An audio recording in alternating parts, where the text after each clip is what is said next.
سلام، من مهدی اختیاری هستم و اینجا پادکست هیچه.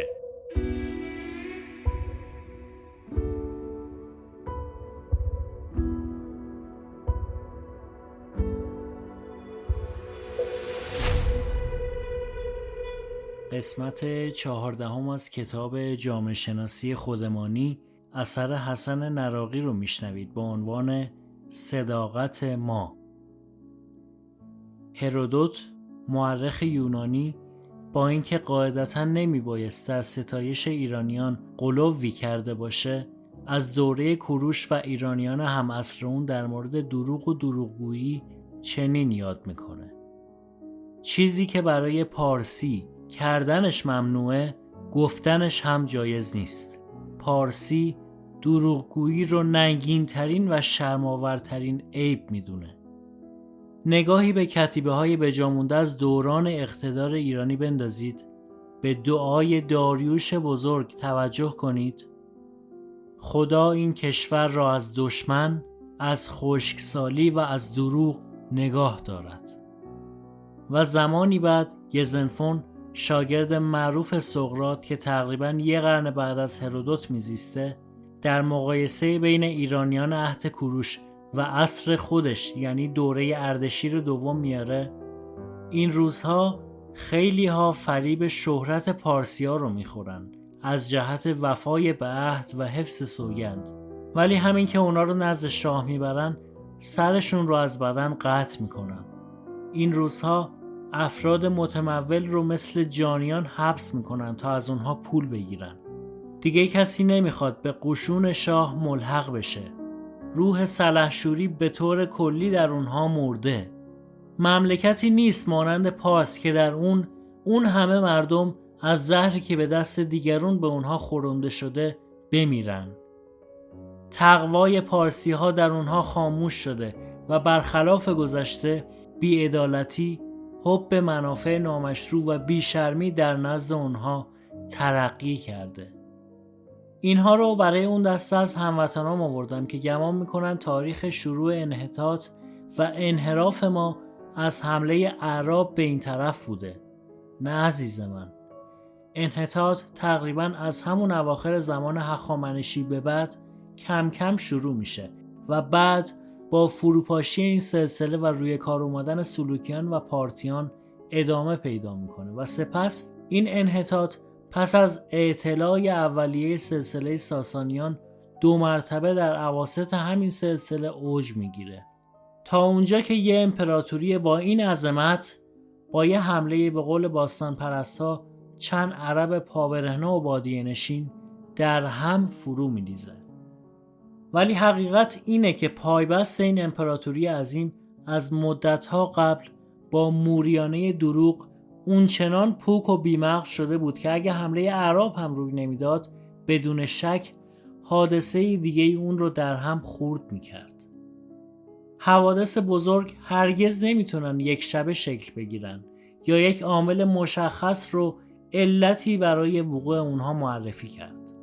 حوادث بزرگ حاصل میلیون‌ها و بلکه میلیاردها حادثه کوچیک و بزرگ دیگه هستن که روزانه در اطراف همگی ما اتفاق میافتند و ما بی‌اعتنا از اونها عبور میکنیم و اینه که در هر حال و همین امروز هم در شمار یکی از نادرست‌ترین و دروغگوترین ملل جهان به شمار میاییم. ولی بدونید اونچنان این ویروس دروغ در وجودمون آشیانه امنی پیدا کرده که خودمون هم غافلیم. باور کنید خودمون حتی به خودمون هم دروغ میگیم. یعنی با تکرار این دروغ اونچنان قبح این موضوع تو اذهان همگی شکسته شده که دیگه دروغ در مقابل پلیس، زن و بچه، در مقابل اداره مالیات، رئیس اداره و دولت هم تبدیل به امری عادی شده.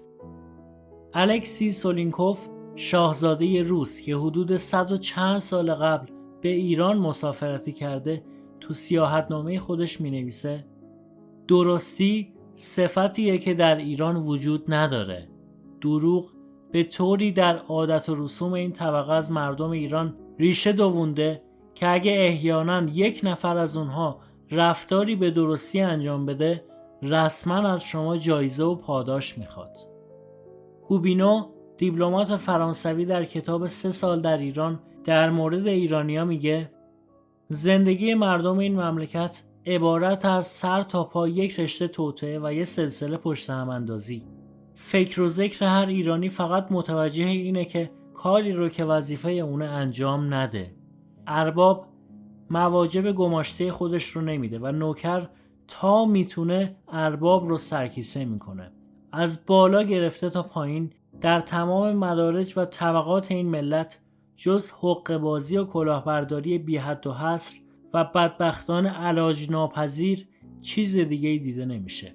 و عجیب این که این اوضاع دلپسند اوناست و تمامی افراد هر کس به سهم خودش از اون بهره‌مند و برخوردار میشه و به همین دلیل کمتر کسی حاضر به تغییر این وضعه. و من اضافه میکنم اگه هم آرزو کنه که این وضع تغییر کنه، حاضر نیست به هیچ وجه این آرزو رو از خودش شروع کنه و اقدامی به عمل بیاره. مطمئناً اون این تغییر رو برای دیگران آرزو میکنه، نه برای خودش. جیمز موریه انگلیسی درباره هموطنای من میگه دروغ ناخوشی ملی و عیب فطری ایشانه و قسم شاهد بزرگ این معنی. قسمهای ایشان رو ببینید، حرف راست که احتیاج به این همه قسم نداره. به جان تو، به جان خودم، به مرگ اولادم، به روح پدر و مادرم، به شاه، به ریش، به سیبیل، به سلام علیک، به نون و نمک، به پیغمبر، به ائمه، به قبله، به 12 امام و هر اونچه که به زبونشون بیاد به راحتی قسم میخورن تا دروغ خودشون رو به کرسی بنشونن. شاید اکثر ما شنیدیم که دروغ مایه زایش تمامی فساد هاست. خب کارمندی با تمام وجود از رئیسش بدش میاد و با تمام وجود هم سعی میکنه رئیس این موضوع رو نفهمه، یعنی دروغ میگه. این رئیس بخت برگشته چقدر باید زیرک باشه، چقدر باید با درایت باشه، چقدر باید چهره شناسی و رفتار شناسی بدونه تا پی ببره چه میزان مورد قبول کارمندای زیر نفوذ خودشه. این رو نمیفهمه تا روزی که با 2 سطر حکم از پشت میزش برش میدارن. اون وقت پیشخدمت مخصوصش هم رفتارش عوض میشه. در مورد هیئت‌های حاکمه هم همینطوره. اصلا باور نمی‌کنن. یادم تو روز تاسوعای سال 57 پهلوی دوم رو با هلیکوپتر برای تماشای زنده مردمی که در خیابان‌ها بر ضدش تظاهرات می‌کردن آوردن. من باور دارم که نقطه تعیین کننده شکست روحی شاه همون روز بود. بیچاره واقعا باور نمی‌کرد که اینها همون مردمی هستن که تا 3 ماه پیش برای دیدنش این طرف و اون طرف خیابون 2-3 ساعتی توی سرما و گرما میموندن. حالا اگه بگید به زور اونها رو میآوردن دیگه چه بدتر. آدمی رو که به زور میارن که دیگه از ته دل فریاد نمیکشه. اگه کمی تعمق کنیم به این نتیجه میرسیم که تمامی اینها از دروغه. دروغی که بعضن حتی خاصیت بزرگ و کوچیک هم نداره، چون شده فقط عادت.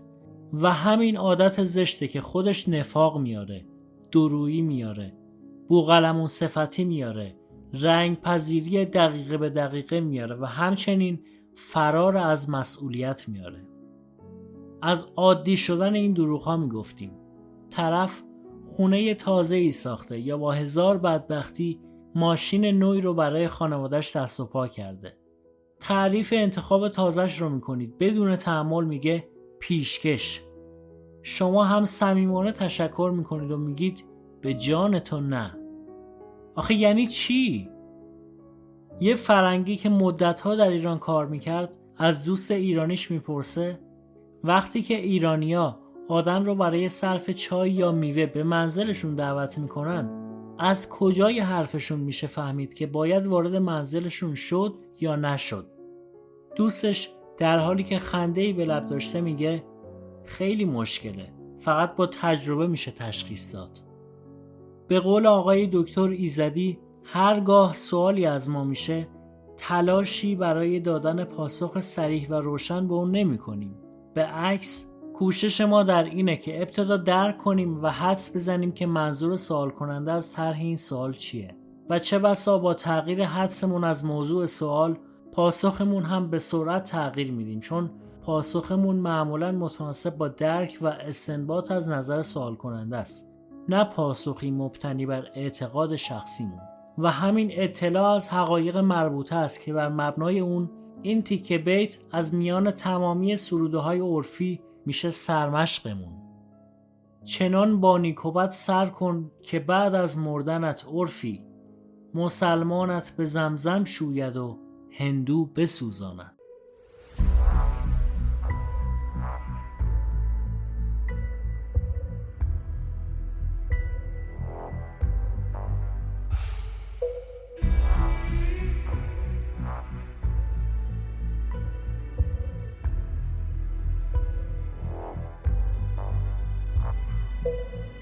رنگ به رنگ شدن، بوقلمون صفتی، نون رو به نرخ روز خوردن، یعنی حاکم معزول رو لگد زدن، از جلوی میز حاکم منصوب دست به سینه عقب عقب از در خارج شدن، یعنی عصر 25 مرداد تا 27 مرداد به صورت اجتماع راه افتادن و یا مرگ یا مصدق گفتن و عصر 28 مرداد بدون خجالت شعارهای بسیار زننده علیه او دادن و بعد از 25 سال شاهنشاه آریامهر رو که حذف کلمه از القابش مجازات داشت تو خیابونها با بی‌ادبی صدا کردن و صدها مثال قابل دسترس دیگه که مجبوریم همه به هم دروغ بگیم و هر ناملایمی رو به جای اعتراض صریح با تظاهر به خودمون هموار کنیم.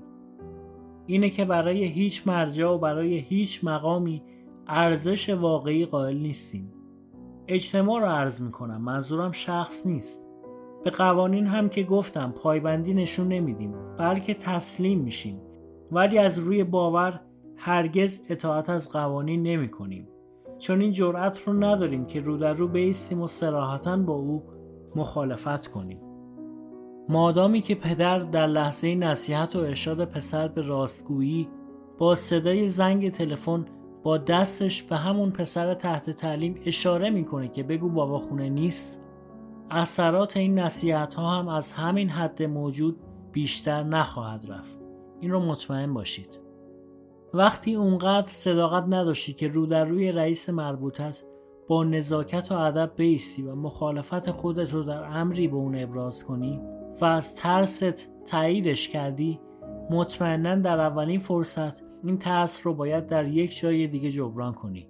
اون وقت اگه پشت سر همین رئیس و در مورد دیگه هم بد و بیراه گفتن که به کار تو اصلاً ارتباطی نداره، با اونها هم خونی میکنی و بدون اینکه برنامه‌ای تنظیم شده‌ای برای مخالفت با اون داشته باشی شروع میکنی به جبران کردن، تلافی در آوردن.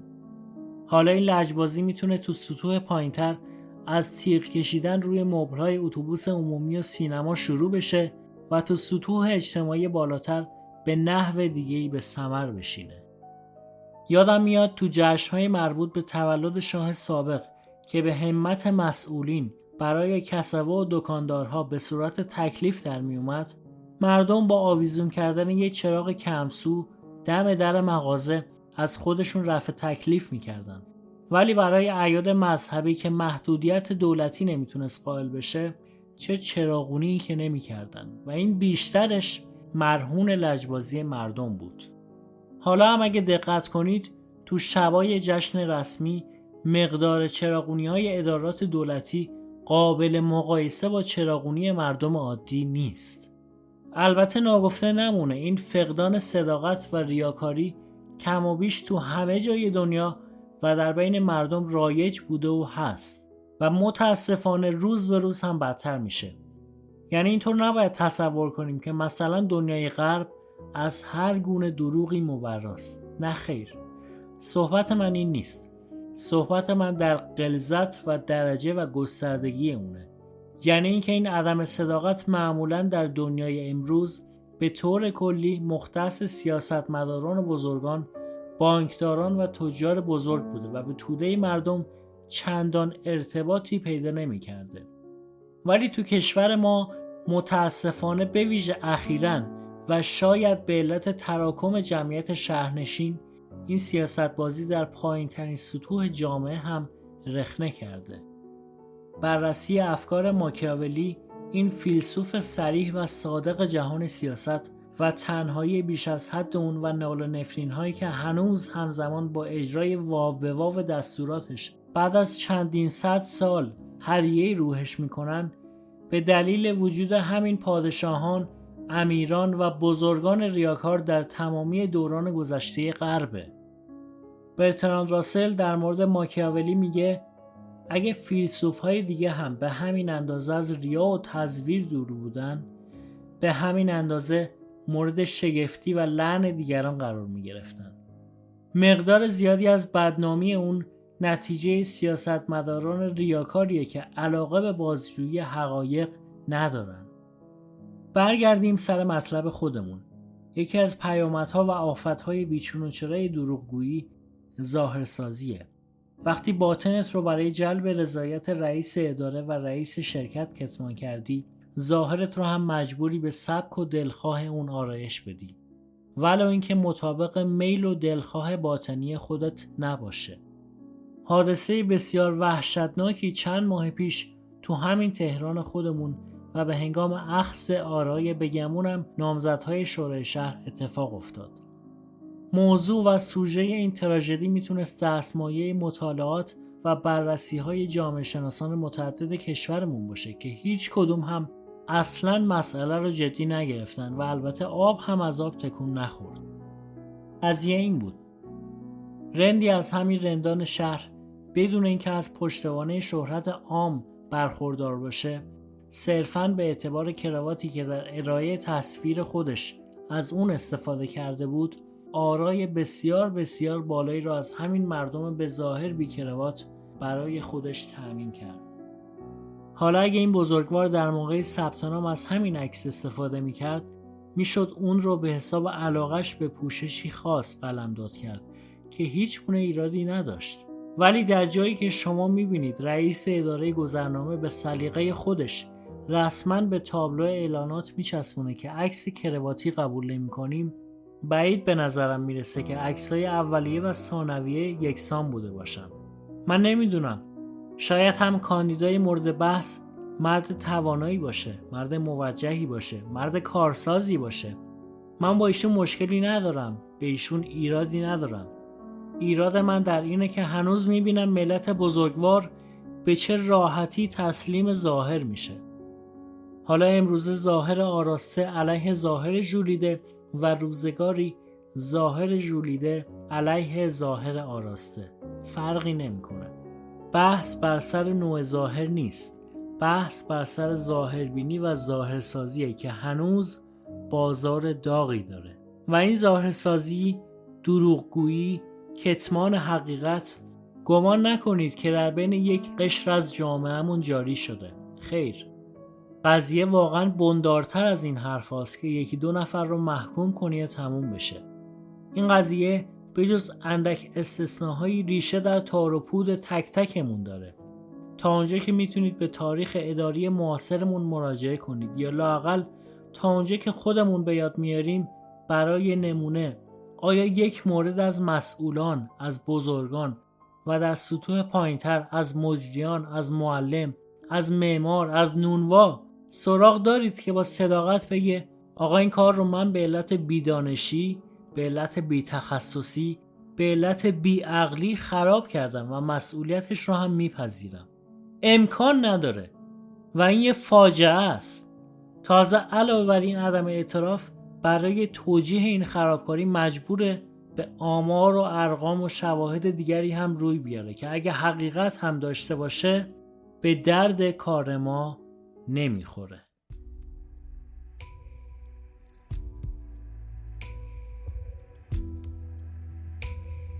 برای حمایت از این اثر میتونید من رو به دوستانتون معرفی کنید یا از طریق لینک حامی باش پادکست رو حمایت مالی کنید.